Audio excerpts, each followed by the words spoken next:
Bonjour à toutes et à tous, bienvenue à cette webconférence, ce nouveau rendez-vous donc de nos webconférences d'actualité intitulée aujourd'hui «Décharge de fonction, tout ce que les DG doivent savoir», donc qui est organisée par VECA en partenariat avec, le SNDGCT, le syndicat national des DG des collectivités territoriales.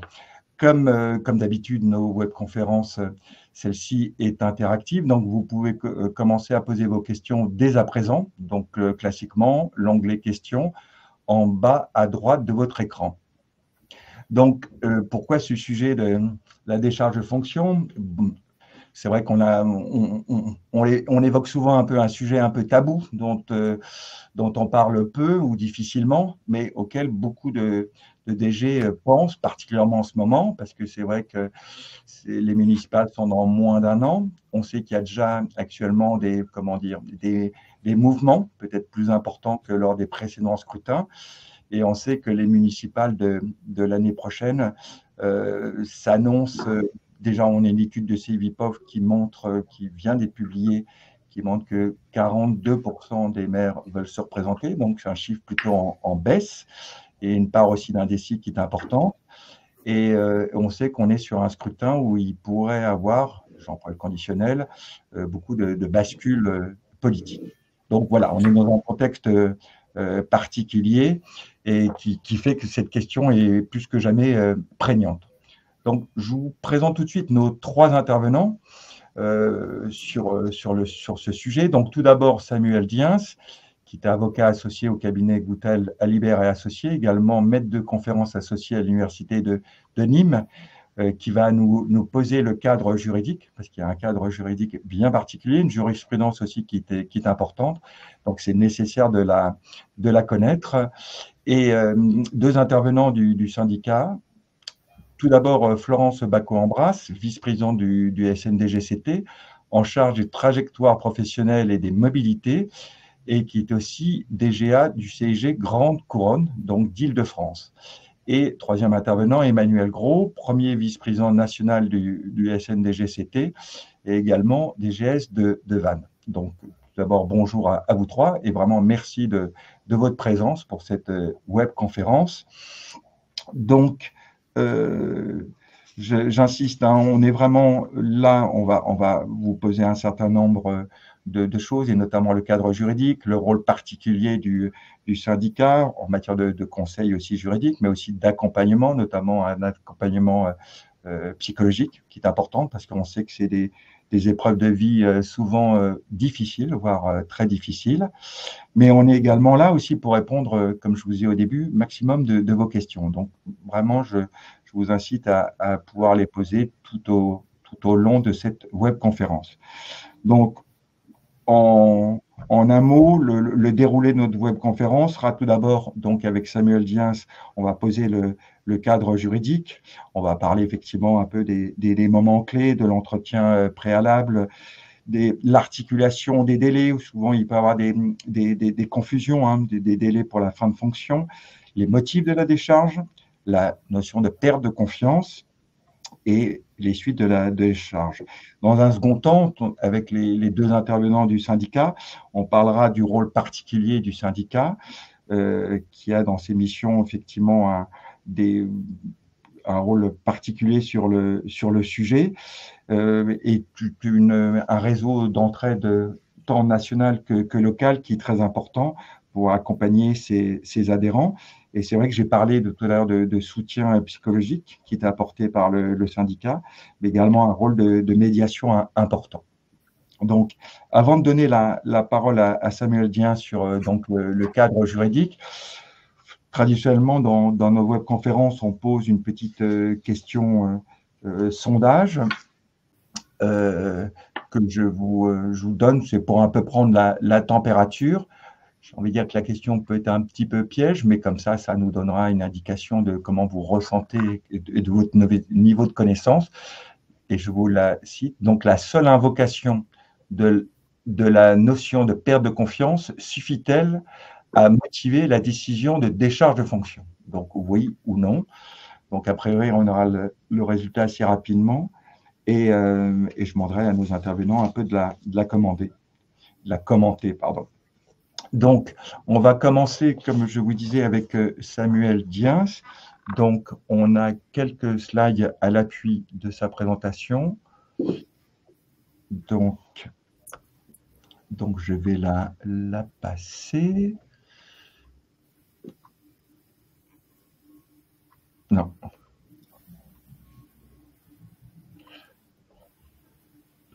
Excusez-moi, je m'en mêle un peu les pinceaux.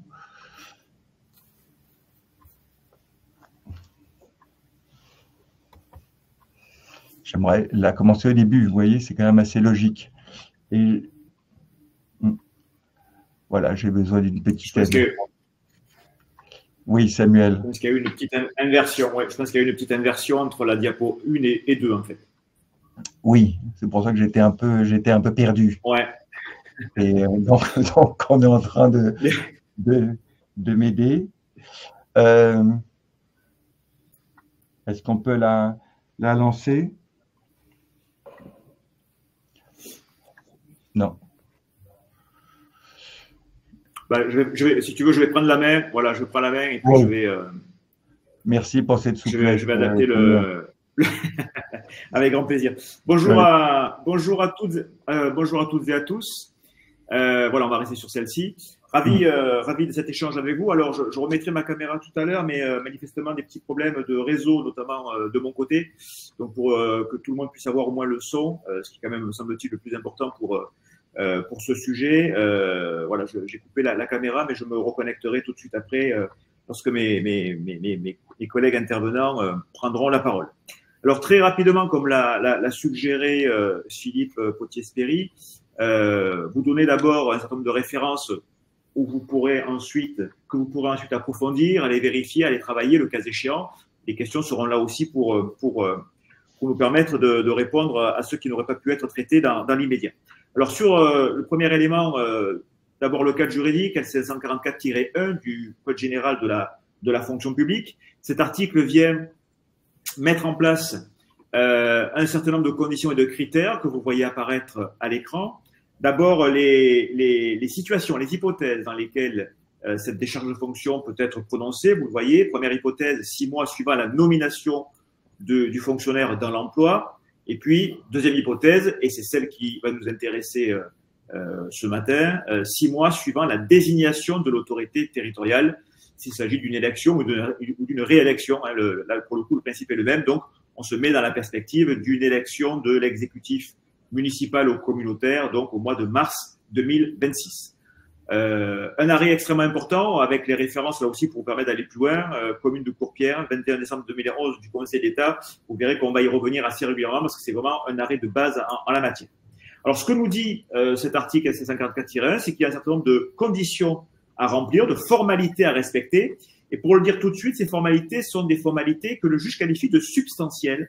C'est-à-dire qu'il estime que la méconnaissance de l'une de ces formalités est susceptible d'entraîner l'illégalité de la décharge de fonction. Parce que le juge considère que ces formalités sont des garanties que l'on doit assurer à l'agent qui fait l'objet de cette procédure de décharge. Et donc, par voie de conséquence, ces garanties procédurales sont particulièrement importantes à respecter. La première d'entre elles, vous le voyez, c'est l'obligation de précéder la décision d'un entretien, décision de la Cour de Versailles du 28 décembre 2017, qui rappelle l'importance de cet entretien préalable.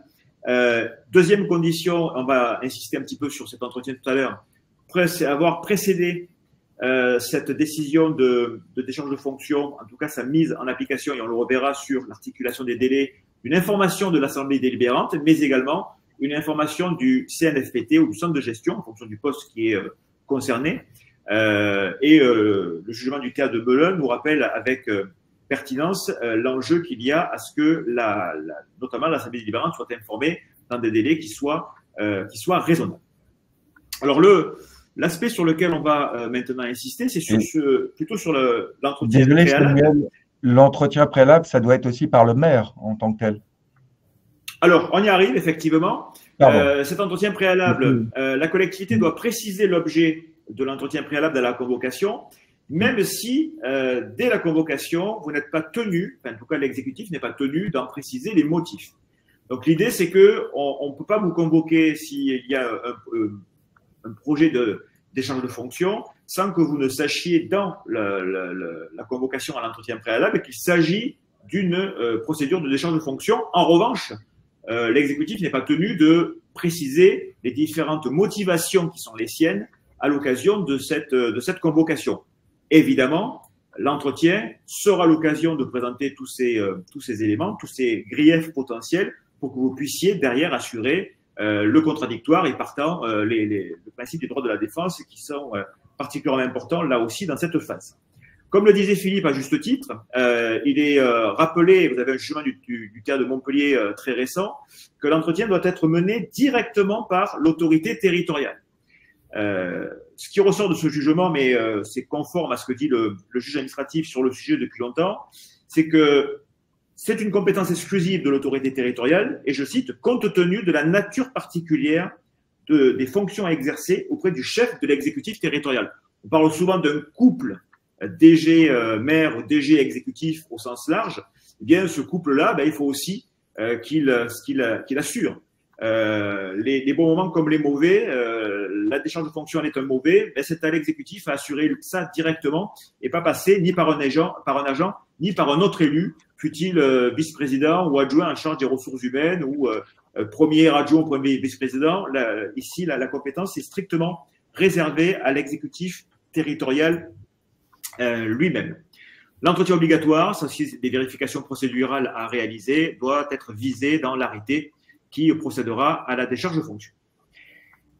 La question qui est importante ici à traiter, c'est l'articulation des délais. Alors souvent, il y a des confusions par rapport à ces délais. On ne comprend pas trop. On nous dit qu'on est protégé 6 mois, mais que dès qu'on a informé l'Assemblée délibérante, le premier jour du 3e mois, ça peut être mis en application. Donc, comment tout ça se passe-t-il? En fait, il faut avoir conscience que ces 2 délais sont complémentaires. Ça, c'est vraiment la règle de base. Les 2 délais doivent s'articuler ensemble. Premier délai, vous le voyez dans la grosse flèche bleue, c'est point de départ du délai de 6 mois. Donc là, j'ai pris une date fictive, mais pour qu'il y ait une vraie matérialisation, pour que ce soit plus simple encore à comprendre. Imaginons qu'il y ait une élection, une réélection du maire le 27 mars 2026. Le délai de protection, très logiquement, va courir jusqu'au 28 septembre 2026. Vous voyez, expiration du délai de 6 mois, l'arrêté du maire peut être pris. Mais à ce premier délai, on doit articuler l'information de l'Assemblée délibérante qui, vous le voyez, pour qu'elle colle par rapport à la période de 6 mois, doit intervenir au plus tôt le 27 juillet 2026. Information de l'Assemblée délibérante qui, elle, conditionne la prise d'effet de l'arrêté de décharge de fonction. Donc, en résumé, pendant 6 mois, j'ai cette protection qui est assurée à l'agent qui va être déchargé de fonction. Pendant ces 6 mois, et mes collègues y reviendront, on peut mettre en place ce protocole d'accompagnement pour que les choses se passent le mieux possible, bien entendu. Donc, délai de 6 mois de protection. Donc, dans mon exemple qui s'achève le 28 septembre 2026, information de l'Assemblée délibérante pour que on puisse faire coïncider le plus possible fin du délai de 6 mois et prise d'effet de l'arrêté de décharge de fonction. Vous le voyez, 27 juillet 2026, le 1er octobre étant le premier jour du 3e mois suivant l'information de l'Assemblée délibérante, l'arrêté peut prendre effet à compter du 1er octobre 2026. Donc, ces 2 délais, j'insiste vraiment là-dessus parce qu'on a souvent des erreurs. Et je vous rassure, le juge administratif lui-même parfois fait des erreurs. C'est notamment le cas dans la décision du Conseil d'État qui est venu censurer une décision d'un tribunal administratif au motif que le tribunal administratif n'avait pas su computer ces 2 délais. Vous voyez, donc si vous avez un peu de mal à les comprendre, dites-vous que c'est tout à fait logique. Même le juge parfois s'y perd un peu. Voilà, en tout cas avec le schéma, vous avez une clarification qui va vous permettre de vous repérer dans ces 2 délais qui ont vocation, les 2 à leur manière, à assurer à la fois l'information, mais également la protection de la direction générale des services qui fait l'objet de cette procédure. Venons-en maintenant rapidement aux motifs. Qu'est-ce qui peut justifier une décharge de fonction? Alors, la première justification, elle nous concernera très peu ce matin, c'est à la demande de l'agent. Ça, c'est parfaitement envisageable. On a une deuxième situation qui est plus rare que la perte de confiance, c'est l'état de santé du fonctionnaire. Là, je vous ai mis une décision en référence, vous le voyez, de la Cour administrative d'appel de Bordeaux, qui est assez éclairante sur ce qu'il faut entendre par état de santé du fonctionnaire justifiant la décharge de fonction. En l'espèce, vous le verrez, la directrice générale des services était en congé de longue maladie en raison d'un burn-out professionnel avec épuisement et état dépressif. Et compte tenu de la durée de ce congé de longue maladie et donc de la vacance, en tout cas de l'absence d'occupation réelle du poste de direction générale des services, eh bien, l'exécutif a fait le choix de la décharge de fonction, contestation, et la Cour administrative d'appel de Bordeaux a validé ce motif de l'état de santé en raison de l'objectivité des besoins de la collectivité d'avoir une fonction de direction générale qui soit effectivement assurée et pas simplement d'avoir un homme qui occupe le poste. Ce qui nous intéressera davantage, c'est la notion de perte de confiance. Alors, cette notion de perte de confiance, elle fait appel nécessairement, et elle doit faire appel, on va le voir, à des motifs tirés de l'intérêt du service. Ce qui nous amène à nous interroger sur ce que le juge retient. Oui. Juste pour donner, avant que vous rentriez dans le détail, les résultats du sondage, moi qui me surprennent un petit peu. Oui, 55% et non 45%. Je ne pensais pas qu'on aurait une quasi-égalité. Désolé de vous avoir interrompu, mais c'est… Pas du tout, mais ça révèle l'intérêt, absolument, ça révèle l'intérêt du sujet de notre webconférence. Ouais. Alors, juste peut-être sur la perte de confiance, en fait, pendant que Philippe nous donnait les résultats, j'ai rapidement brossé le PowerPoint. En fait, il manque une diapo. C'est ce que le juge retient effectivement comme perte de confiance. Alors, ce que le juge retient comme perte de confiance, et ça va permettre de répondre finalement à la question qui a été posée, le juge ne retient ce qui va pouvoir étayer, justifier qu'il y a une difficulté sérieuse de fonctionnement de l'institution communale ou communautaire. Donc l'idée même que, et vous le voyez, c'est la décision du tiers de Cergy-Pontoise qui nous le fait apparaître, l'idée même qu'on puisse utiliser la notion de perte de confiance sans la justifier, sans la nourrir, sans l'étayer, ne suffit pas à justifier de la décharge de fonction. On va invoquer une perte de confiance, mais il va falloir nous dire en quoi il y a eu perte de confiance. Et donc, un certain nombre de décisions, et vous les aurez dans le diaporama j'imagine, on transmettra à l'ensemble des participants dans sa version complète, vous verrez que le juge attend un certain nombre d'éléments de faits étayant la décision de décharge de fonction. Je prends par exemple ce que vous aurez l'occasion de voir.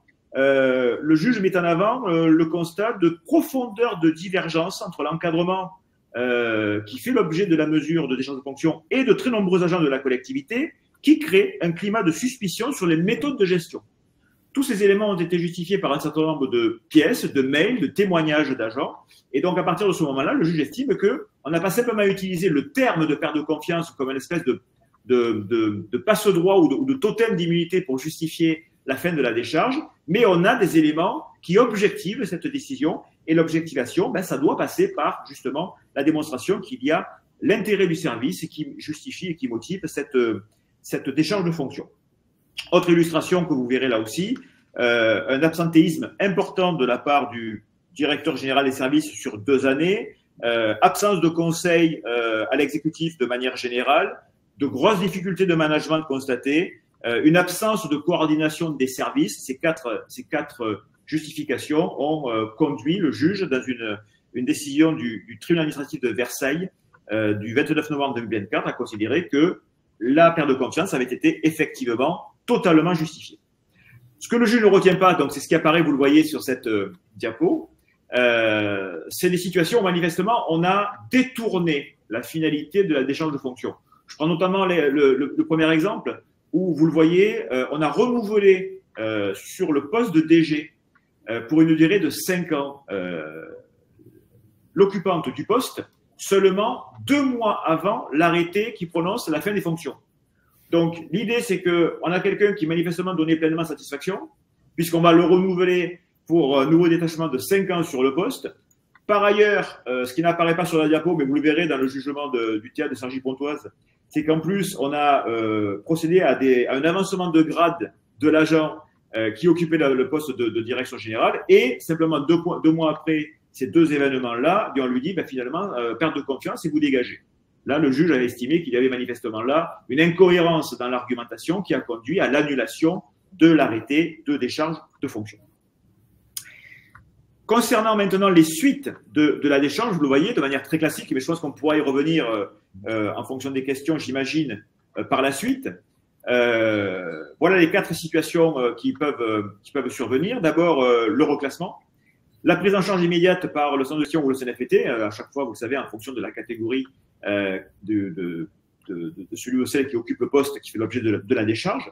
Le congé spécial et puis l'indemnité de licenciement. Je pense qu'on aura quelques questions sur le congé spécial qui est souvent un sujet et une issue qui est envisagée par les agents, notamment ceux qui sont pas très proches, mais qui se rapprochent en tout cas de la retraite. Et donc, on aura, j'imagine, un certain nombre de questions qui vous permettront de revenir sur le régime. Mais voilà, dans le temps imparti, vous donnez les principales dispositions, les principaux réflexes, les principales zones de risque à avoir. Et pour répondre une dernière fois à la question, non, le simple fait d'invoquer la décharge de fonction, la perte de confiance, pardon, ne justifie pas la décharge de fonction. Cette perte de confiance doit être alimentée par un certain nombre d'éléments qui viennent, si ce n'est la rendre totalement objective, en tout cas qui viennent justifier qu'il ne s'agit pas d'un caprice ou d'une volonté d'instrumentaliser cet outil-là, mais qu'il y a bien matière à justifier cette perte de confiance. Merci infiniment en tout cas. Merci Samuel. Alors peut-être quelques questions avec des réponses très courtes. Là, je pense que c'est une question qui était au moment où vous parliez de l'articulation des délais. Est-ce qu'on parle de l'élection de l'Assemblée délibérante ou du maire? Élection de l'exécutif. Donc c'est bien l'élection du maire ou du président. D'accord. Une autre question. Compétence du seul exécutif pour le poste de DG, les postes de DGA ont le même régime? Absolument. Et sinon, peut-être que ça, on le verra par la suite. Je trouve que la question est assez intéressante. Sur la question, on a un DGS mutualisé avec 2 autorités territoriales différentes et qui ne sont pas forcément d'accord. Comment ça se passe dans ce cas-là? Ça, il nous fera peut-être un peu plus de développement. On se la met de côté, on revient dessus par la suite. Et une autre chose au niveau de l'entretien préalable, l'exécutif, donc le maire, peut-il être accompagné par un autre élu ou une autre personne pendant l'entretien préalable? Alors, dans nos recherches et dans notre base de données jurisprudentielle, on n'a pas trouvé et on n'a pas décelé de situations dans lesquelles la présence d'une autre personne était susceptible de vicier la procédure. Donc, ce qu'on peut en déduire, c'est qu'a priori, au cas minima, on est l'exécutif de plein exercice qui soit là, parce que ça, c'est une compétence exclusive. Ensuite, on peut parfaitement envisager qu'il y ait d'autres personnes qui soient là pour faire un témoignage, le cas échéant en tant que de besoin, ou assurer une présence bienveillante, un tiers qui viendrait assurer le bon déroulé de l'entretien. Mais la condition, en revanche, qui elle est substantielle, c'est que ce soit l'exécutif in personam qui soit en charge de conduire l'entretien préalable. D'accord. On a sans surprise beaucoup de questions, mais on reviendra par la suite parce qu'il faut qu'on avance. Je me tourne vers Emmanuel Gros. Donc, peut-être au niveau du syndicat, vous avez quelques chiffres et peut-être des précédents scrutins et également quelques mots aussi sur ce rôle bien, je l'évoquais tout à l'heure, ce rôle bien particulier du syndicat. Oui, merci et bonjour à toutes et à tous. Démarrer par notre raison d'être, donc le SNDGCT. Nous avons affiné ces dernières années cette définition et nous nous qualifions aujourd'hui au travers de la formule suivante: être le syndicat national de la territoriale qui représente, soutient et fédère les directions générales et contribue à l'action publique. Donc, pour rester dans le thème du jour, nous sommes bien dans le soutien et fédère les directions générales, c'est-à-dire que nous avons une entrée par métier dès lors que nous sommes cadre A et non pas par statut. Ça veut dire qu'on peut être adhérent du syndicat même si on est contractuel dès lors qu'on est en situation régulière de direction générale. Aujourd'hui, le SNDG, c'est de l'ordre de 4000 adhérents, un petit peu moins de 4000 adhérents, ce qui représente près de 60% de l'ensemble des emplois fonctionnels qui existent à l'échelle nationale. Alors, dans ma délégation, j'ai effectivement le suivi juridique de l'ensemble des contentieux qui peuvent apparaître, ou en tout cas l'ensemble des conseils juridiques. Et on s'articule avec la vice-présidence de Florence qui, elle, assure le réseau médiation. Elle vous en dira un petit peu plus tout à l'heure. Le réseau juridique du syndicat, ce sont 5 collègues qui traitent l'ensemble des questions juridiques qui sont posées par tous nos adhérents. Et ces questions juridiques peuvent être très diverses, dont des questions liées à la fin de détachement. Et j'y reviendrai derrière. Et nous disposons d'un outil sur lequel nous nous appuyons, qui est le guide à destination des adhérents sur la fin de détachement sur emploi fonctionnel et qui est à jour depuis 2024. Notre process est assez simple, c'est un fonctionnement par mail qui permet de transmettre l'ensemble des outils, d'apporter le conseil et de travailler sur le protocole qui était évoqué par Maître Diens tout à l'heure et qui est essentiel pour qu'une procédure de fin de détachement se passe du mieux possible, aussi bien pour le collègue que pour la collectivité concernée. Nous n'allons que relativement peu au contentieux. Maître Diens pourra le confirmer. Malgré, et je le dis aussi parfois, les demandes des collègues qui souhaitent aller au contentieux, parce que les contentieux ne sont pas tous utiles et ne sont pas tous gagnables. Donc, nous n'allons, nous, SNDG, nous le disons dès le début, que sur les contentieux gagnables et utiles. Et nous sommes assurés, voilà, je cherchais un autre terme mais que je ne trouve pas, avec un contrat groupe que nous avons auprès de la SMAC qui prend en charge un certain nombre de frais et de conséquences de la décharge de fonction du point de vue rémunération. Est-ce que c'est un message qui n'est pas difficile parfois à faire passer auprès des DG? C'est parfois difficile à faire passer auprès des DG, oui, qui sont dans une situation évidemment de détresse qui les touche personnellement. Et il faut arriver à factualiser juridiquement la réalité des difficultés et la réalité des arguments qui, au contentieux, peuvent ou ne peuvent pas amener une décision favorable du juge. Les contentieux, nous en avons relativement peu. L'année où nous en avons eu le moins, c'était en 2024. Donc l'année dernière, nous avons eu que 11 contentieux sur 130 dossiers de conseil juridique ouverts. 130 dossiers à l'année, c'est pour le SNDG l'étiage moyen, puisqu'on va, toutes ces dernières années, naviguer entre 110 et 150 saisines à l'année. Donc, nous traitons entre 110 et 150 difficultés émanant de collègues, dont un quart porte sur les fins de détachement sur emploi fonctionnel. Et cette proportion de 25 à 30%, elle est constante ces 10 dernières années. Mais nous sommes aussi saisis pour des questions de conflit, pour des questions de protection fonctionnelle, pour des questions de maladie, de harcèlement, sur des contentieux pénaux. Enfin, bref, tout ce qui est susceptible de nous arriver, et aujourd'hui, évidemment, responsabilité financière des gestionnaires publics, tout ce qui est susceptible d'impacter la vie du directeur général. Donc, entre 110 et 150 dossiers, et sur cette somme-là, un quart aboutit en contentieux. Voilà les quelques chiffres que je pouvais vous transmettre. Tout à l'heure, Samuel Diens disait qu'il n'abordait pas, c'est vrai que je l'ai tellement embêté pour qu'il soit court, il ne pouvait pas tout traiter, sur le protocole. Je dis ça parce que je vois déjà des questions qui se posent dessus. Emmanuel, je ne sais pas si c'est vous ou Florence qui nous en disent quelques mots.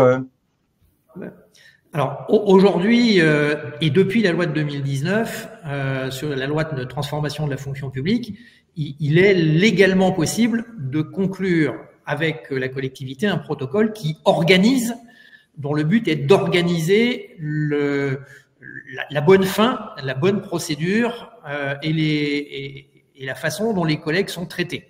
C'est une bonne chose. C'est quelque chose que nous avons eu un petit peu de mal à faire entendre aux législateurs parce que nous le pratiquions, nous, déjà en dehors du droit, mais dans les faits, depuis de nombreuses années, parce que nous avions considéré que c'était une bonne pratique d'aboutir à une forme de protocole transactionnel, même si sa valeur juridique n'était pas reconnue par le juge. Mais c'est bien lorsqu'on arrive à le conclure, ce qui permet que l'ensemble du process se passe de la façon la plus calme possible et préserve les possibilités pour le collègue d'aller sur une recherche de nouvel emploi la plus sereine possible. Ok, j'ai une question, mais je vous la poserai peut-être par la suite. Je vais donner à présent la parole à Florence Bacot-Ambras. Donc, vous allez plus nous parler un peu de ce rôle particulier du syndicat en matière de médiation, je disais aussi d'accompagnement psychologique. Alors, comme Emmanuel vous l'a rappelé avec la raison d'être, ce dont s'occupe la vice-présidence dont j'ai la charge, c'est véritablement de concrétiser cette solidarité professionnelle de notre organisation, puisque notre rôle, c'est de soutenir le collègue qui est en fin de détachement grâce à un réseau d'accompagnement et de liens réguliers entre le réseau conseil juridique qui va apporter les premiers éléments statutaires, l'accompagnement humain de notre collègue, et puis les sections départementales qui sont en proximité, qui connaissent les particularités locales, les différentes collectivités, et c'est bien les sections départementales et les référents médiation de celles-ci qui vont suivre au long cours le collègue qui subit une fin de détachement. Une fin de détachement, c'est toujours une souffrance. C'est très souvent et en première réaction un échec. Donc, et la première réaction de nos collègues, c'est de se dire, bah non, il n'y a pas de perte de confiance parce que j'ai fait telle et telle chose. C'est d'avoir un raisonnement scientifique quasiment pour prouver ses compétences. Or, on sait très bien que la confiance, c'est l'indicible. Donc, notre rôle, c'est ça, c'est d'écouter déjà, de conseiller et d'accompagner vers la suite, vers l'avenir, vers un autre projet. Donc, et on essaye de faire en sorte que tout se passe bien.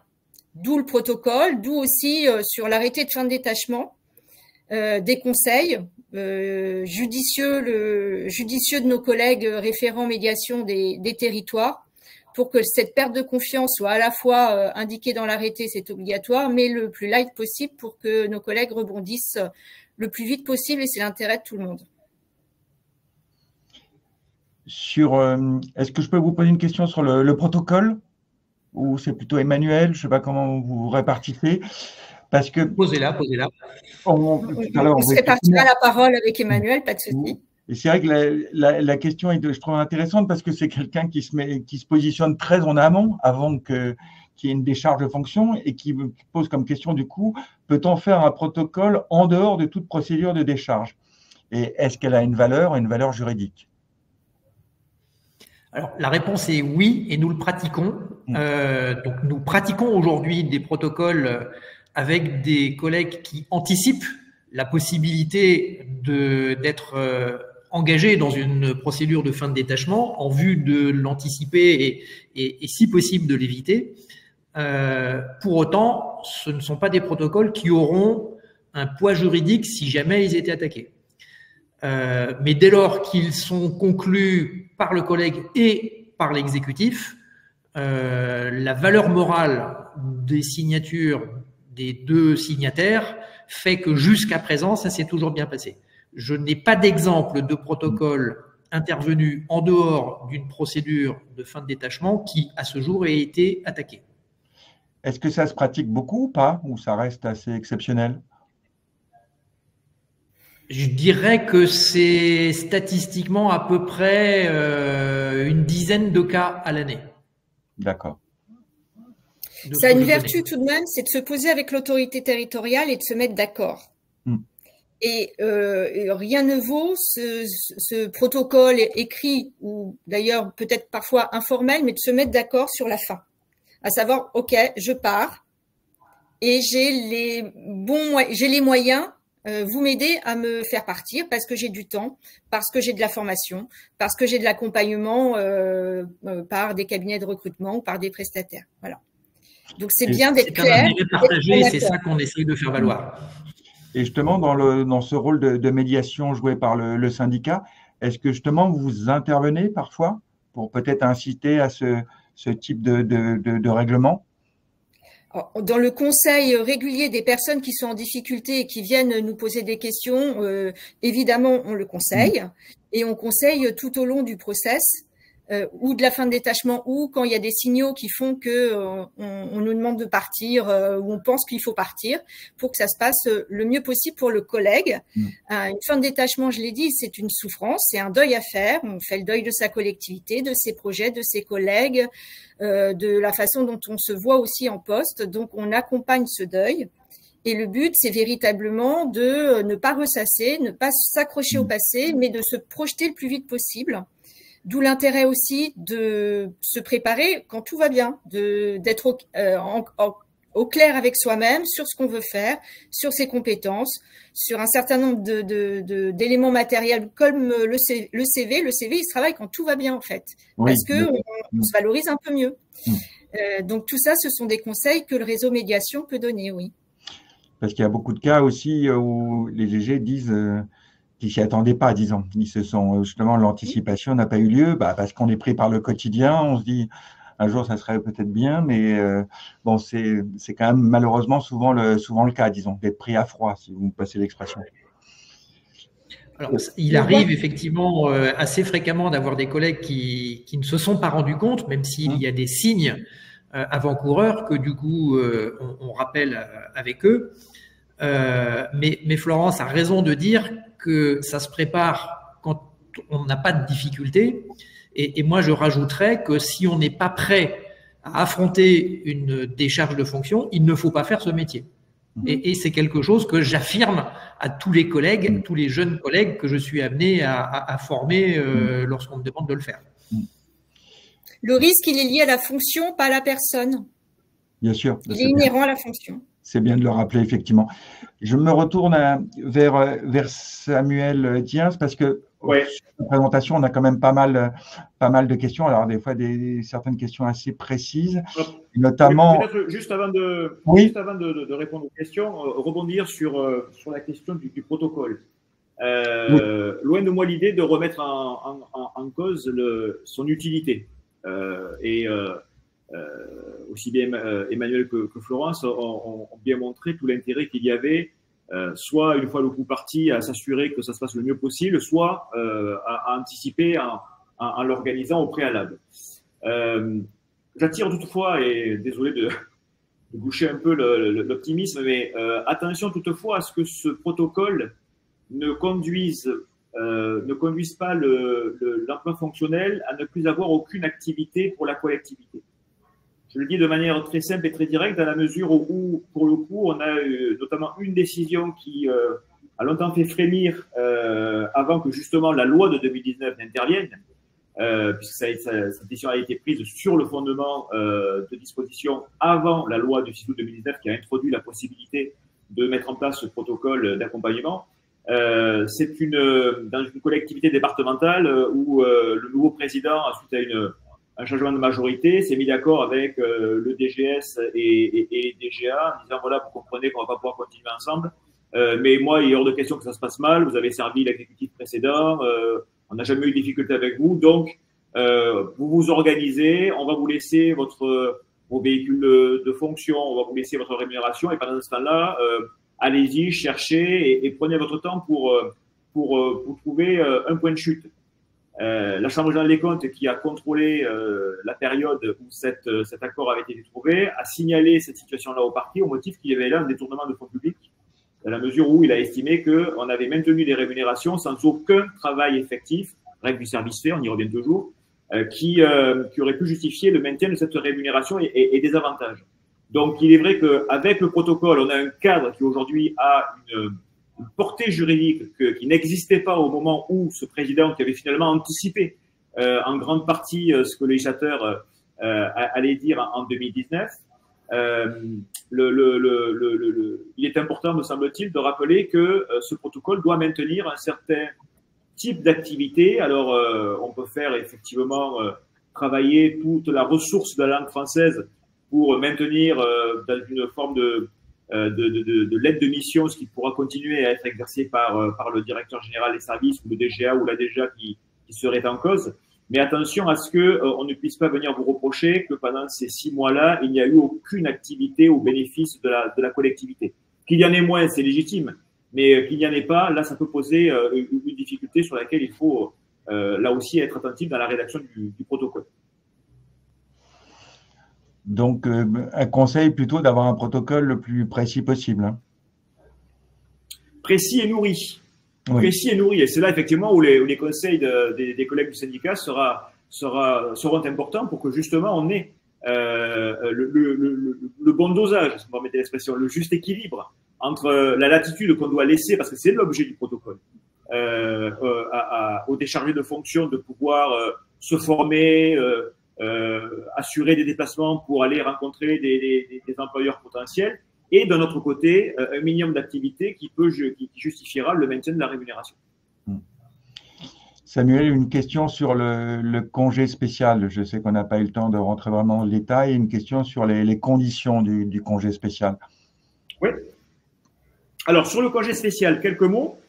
D'abord, il y a pour un même outil, le congé spécial, 2 situations.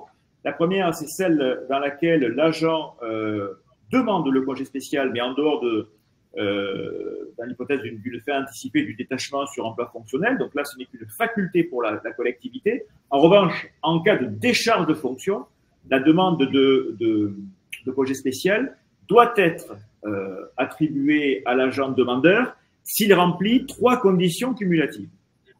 Première condition, compter au moins 20 ans de service valable pour le calcul des droits à la retraite. Et ça, c'est l'article 6 du décret dont les références figurent dans la dernière diapo que j'ai utilisée tout à l'heure. Donc, première condition, compter au moins 20 ans de service effectif valable pour le calcul des droits à la retraite. Deuxième condition cumulative, être à moins de 5 ans de l'âge d'ouverture des droits à pension. Et puis, troisième condition, occuper l'emploi depuis au moins 2 ans. La rémunération dans la période de congé spécial est égale au traitement indiciaire atteint le jour de la mise en congé, le cas échéant assorti du supplément familial de traitement. L'obligation pour l'agent qui est en congé spécial, s'il doit percevoir pendant ce congé-là d'autres rémunérations, parce qu'il va aller faire de la formation, parce que il a pu solliciter au préalable la mise en place d'une autre activité. Ces rémunérations doivent être systématiquement signalées auprès de l'employeur principal pour que celui-ci vienne en tenir compte dans la rémunération versée, donc cela vienne en déduction des rémunérations versées. Cette période est prise en compte, la période de congé spécial, est prise en compte pour les droits à pension. En revanche, ça ne compte plus pour les différents avancements, qu'il s'agit d'avancement de grade ou d'avancement d'échelon. Donc voilà, très rapidement pour les conditions de mise en œuvre du congé spécial, pendant le congé spécial, à l'issue, pour aller jusqu'au bout de la logique, si le congé spécial a été octroyé ensuite de la décision de décharge de fonction, ce congé spécial prendra fin lorsque l'agent aura atteint la limite d'âge et au plus tard à la fin de la 5e année après la date où ce congé a été accordé.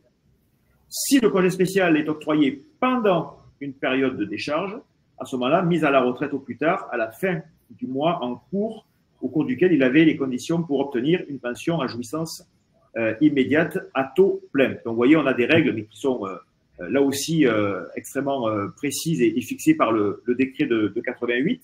Mais on le voit, l'issue normale d'un congé spécial, c'est le départ à la retraite, et donc la seule différence entre les deux hypothèses, c'est la date à laquelle ce congé spécial conduira à la retraite en fonction du moment où il a été sollicité et octroyé. Je reviens sur le protocole, parce que je pense que la notion de protocole nourrit a suscité une autre question. Est-ce que le protocole peut envisager un accompagnement à la mobilité de type outplacement, prise en charge par la collectivité? Ça peut faire l'objet, oui, d'un accord dans le protocole. Le but, c'est que ce soit un protocole équilibré. Donc, il ne s'agit pas non plus de faire formation au placement, au coaching ou je ne sais quoi. Voilà, il y a une négociation qui s'établit entre l'autorité territoriale et le DGS. Et donc, l'objectif, c'est de permettre la sortie, la tête haute du collègue et de l'aider à trouver un autre poste, en sachant que le collègue est aussi acteur de son propre parcours et de sa recherche. Mais ça peut faire l'objet aussi d'un point d'accord. Une autre question pour vous, Florence, ou peut-être Emmanuel. Avez-vous des retours d'expérience réussis, voire des statistiques sur la solution de reclassement à l'intérieur de la collectivité? Je ne pense pas qu'on ait de statistiques, en tout cas. Je n'ai pas de statistiques non plus là-dessus.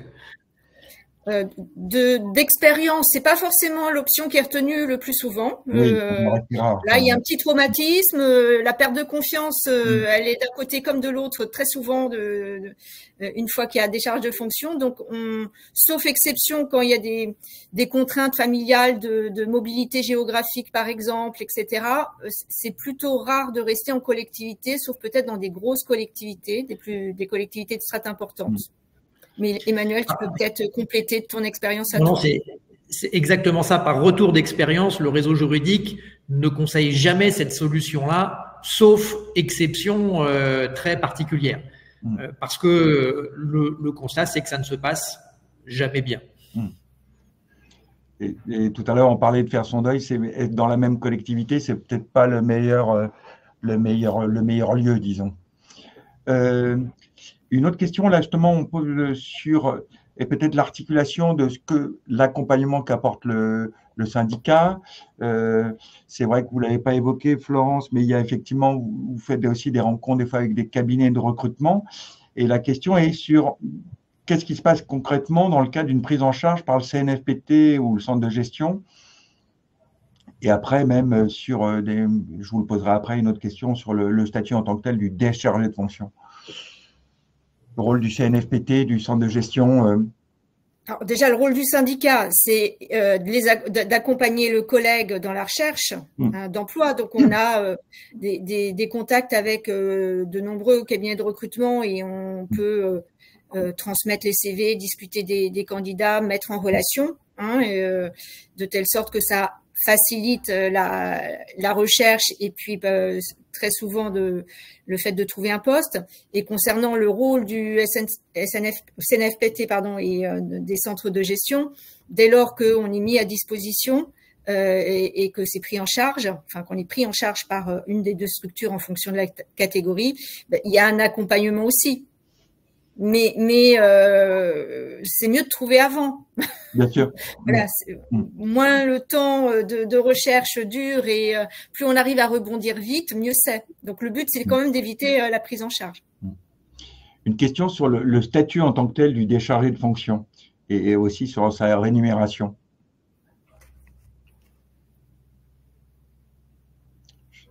Je ne sais pas qui se lance. Maître Diens, peut-être pour compléter, mais il a déjà évoqué à quel moment précisément? Est-ce que vous pouvez préciser la question? La question est quel est le statut, elle est assez basique, quel est le statut du déchargé de fonction et quelle est sa rémunération? Samuel?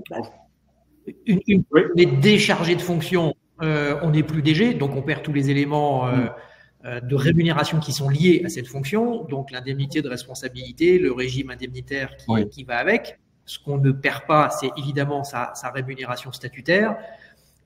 Si on est replacé, la question n'a de sens que si on est replacé dans la même collectivité, où du coup on peut bénéficier d'un régime indemnitaire qui est lié à la fonction qui sera celle sur laquelle on est replacé.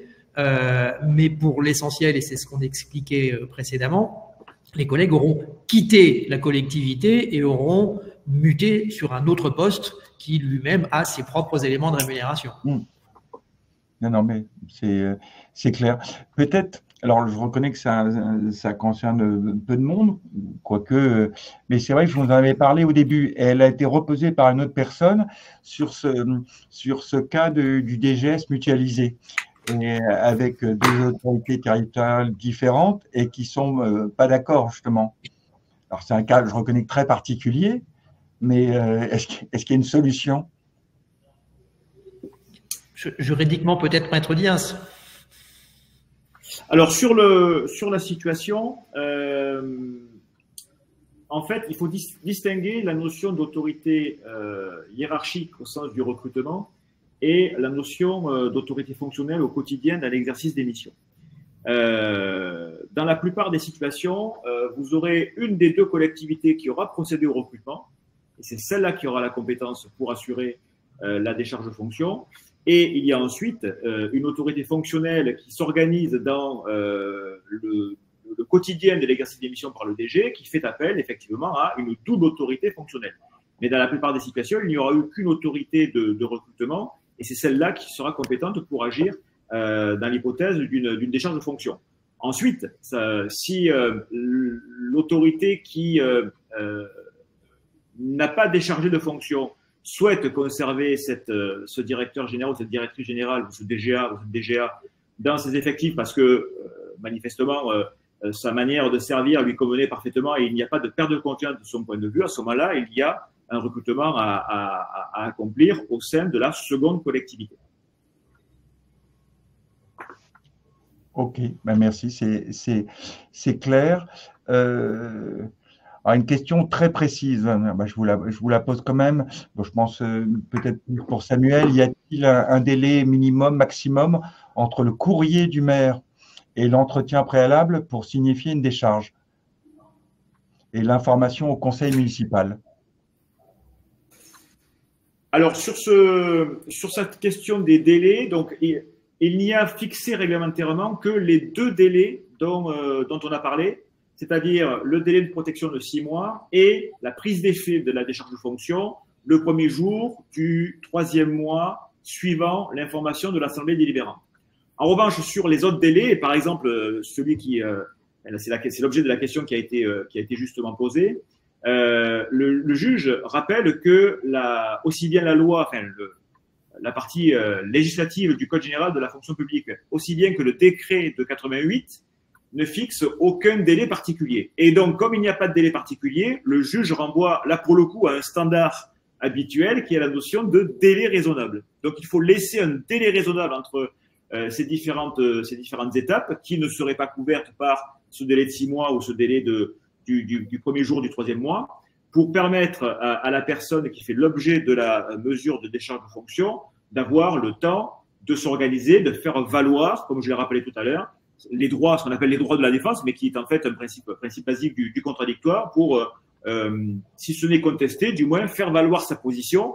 Et cette étape-là, elle est extrêmement importante aussi à respecter pour les exécutifs qui souhaiteraient décharger de fonction, parce que manifestement, si le juge estimait que on a méconnu ou on n'a pas laissé un délai suffisamment raisonnable à l'intéressé pour organiser la prise de connaissance de son dossier et le contradictoire qui doit aller avec, ça serait probablement considéré comme une justification de l'annulation de la décharge de fonction. Donc, des délais réglementairement déterminés, je le redis, il y en a 2. En revanche, il y a pour le juge l'obligation de laisser un délai utile, un délai raisonnable, pour reprendre le terme, pour que tout le monde puisse avoir le temps de se retourner et de faire valoir l'accès au dossier, la prise de connaissance de ce qui nous est reproché et de pouvoir, le cas échéant, faire jouer le contradictoire pour expliquer qu'on n'est pas du tout d'accord, sachant que c'est aussi une étape de préparation d'un éventuel contentieux qui, je le redis, à la suite des manuels, à juste titre, sont statistiquement assez faibles par rapport au volume de décisions de la sorte.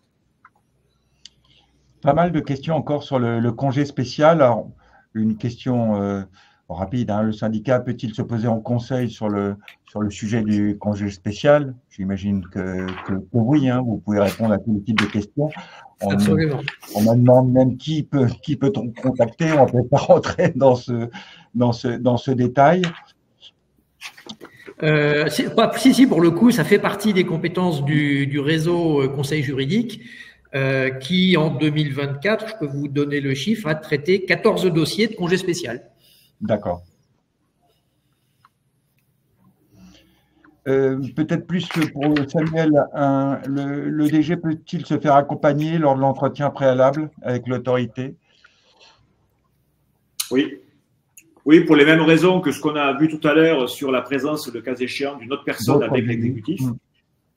Voilà, on peut parfaitement envisager qu'il s'agisse d'un représentant syndical, d'un avocat, en tout cas, ou d'un représentant syndical. Je pense évidemment au syndicat généraliste ou au syndicat national des DG, qui, pour l'avoir vécu, peut parfaitement accompagner, bien sûr. Et c'est ce que fait le réseau médiation. C'est ça. Dès lors qu'on a un collègue qui nous sollicite, on accompagne à l'entretien préalable. On revient aussi sur l'indemnité de licenciement, que Samuel, vous avez abordé rapidement tout à l'heure. Et la question est comment se calcule l'indemnité de licenciement et quelles en sont les modalités? Alors, compte tenu de l'heure, je vais renvoyer la personne qui a posé la question, parce que c'est purement mathématique.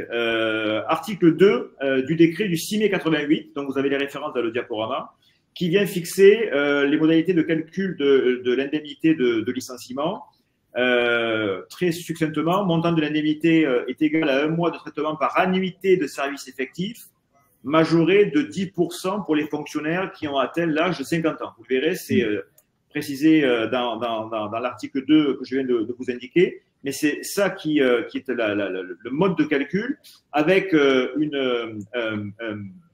minima et un maxima. Le montant de l'indemnité de licenciement ne peut être ni inférieur à 1 année, ni supérieur à 2 années de traitement. Donc, c'est dans ce cadre-là que s'opère le calcul du montant de l'indemnité. Donc, 1 mois de traitement par annuité de service effectif, majoré de 10% pour les fonctionnaires ayant atteint l'âge de 50 ans, dans les 2 bornes, pas moins d'1 année, pas plus de 2 années. Sur une question aussi sur le protocole, c'est vrai que tout à l'heure, vous avez fait une alerte sur un petit peu sur les conditions et sur ce que contient le protocole. Et la question est, est-ce que justement cette alerte est valable pour les protocoles signés hors loi de 2019? Il n'y a pas de différence? Non, de toute façon, il y a un principe de service fait qui s'applique hors protocole. Donc, ce principe-là, il perdure. Hein, donc, oui, ça s'applique hors loi de 2019. On va revenir au grand principe statutaire. Oui. Exactement. Alors, peut-être, parce que c'est vrai qu'on va, parce que je vois l'heure qui arrive doucement vers la fin, c'est vrai qu'il y a beaucoup de questions et souvent des questions très, très précises. Pour un peu prendre un peu le pouls de l'assistance, même si par les questions, on a déjà quand même pas mal d'éléments. Une autre question un peu sur, j'ai envie de dire, le climat général, le ressenti du moment.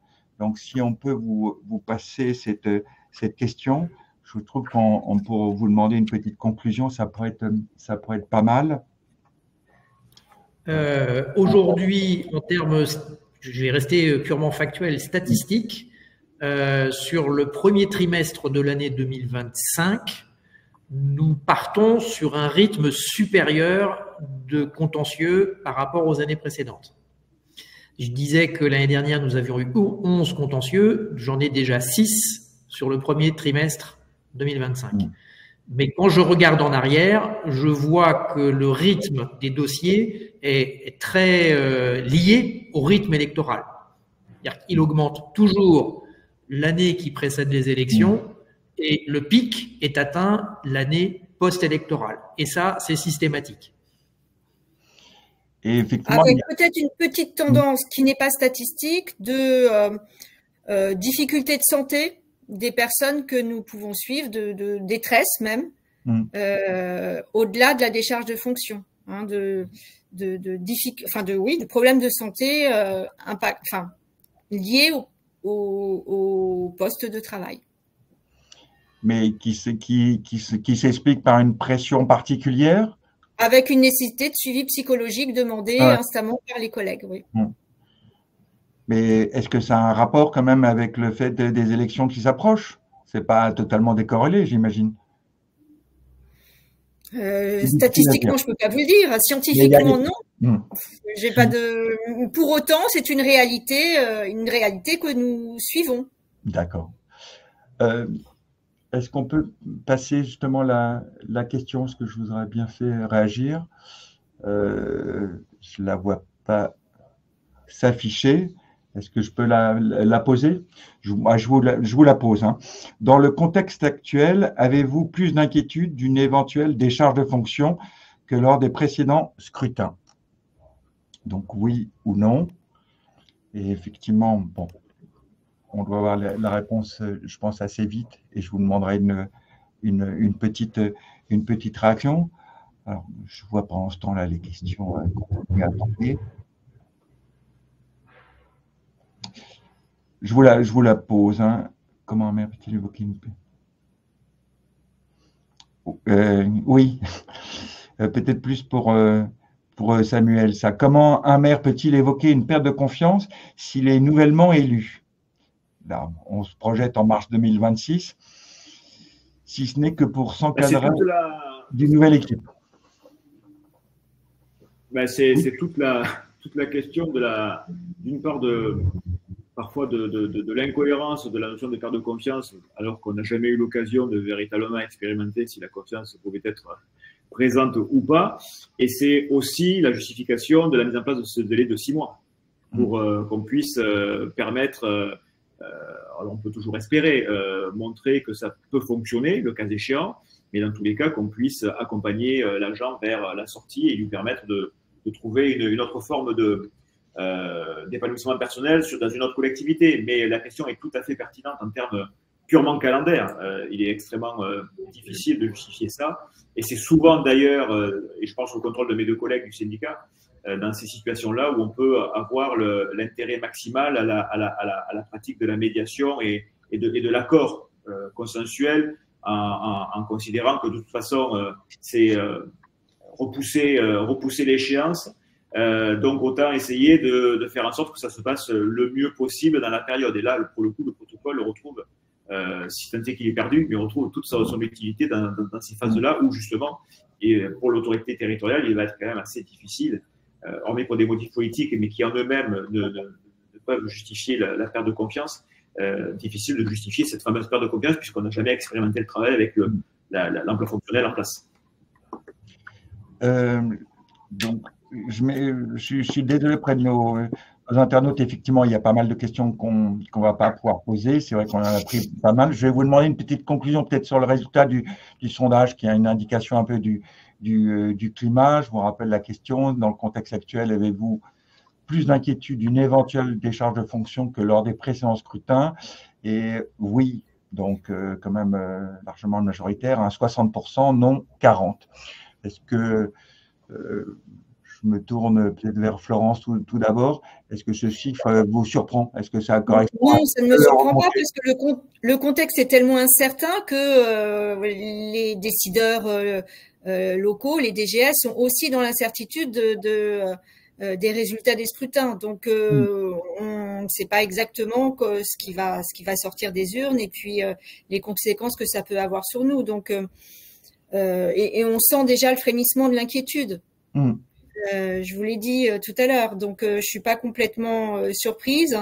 Et de toute façon, comme je l'ai dit tout à l'heure, quoi qu'il arrive, il est toujours bien d'anticiper, de se préparer à toutes les possibilités. Et c'est quand tout va bien qu'on fait son CV, on réfléchit aux postes qui peuvent nous intéresser, que ce soit des emplois fonctionnels ou pas. Il y a une vie après l'emploi fonctionnel aussi.